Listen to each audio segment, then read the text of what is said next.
So Prince Harry is now the thorn in the side of at least three major newspaper groups: The Sun, The Mirror, and the Daily Mail and Mail on Sunday. When I started Yellow Press, I signed up about 16 books. The first 10 of those, they were written by journalists and private investigators who'd been caught up in the phone hacking scandal, and all of them were tied in one way or another to Prince Harry's crusade to clean up the press. So either they were private investigators who'd hacked Prince Harry, or they were journalists who'd worked on Prince Harry stories.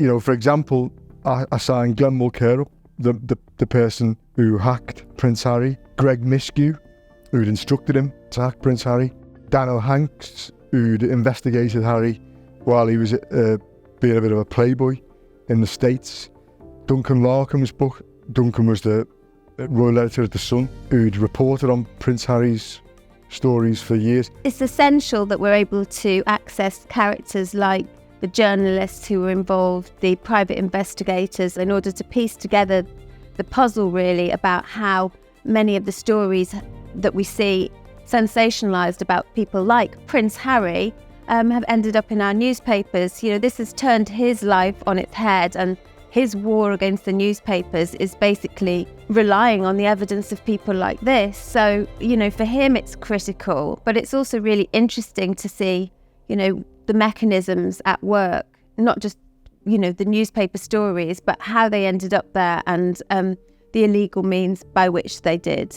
You know, that's an ongoing war, but Harry, I believe, wants the truth to come out in the same way that Glenn Mulcair and Greg Miskew wanted the truth to come out. So it's very important that people realise that Harry's fighting what I believe is the good fight, and this is all part of that fight.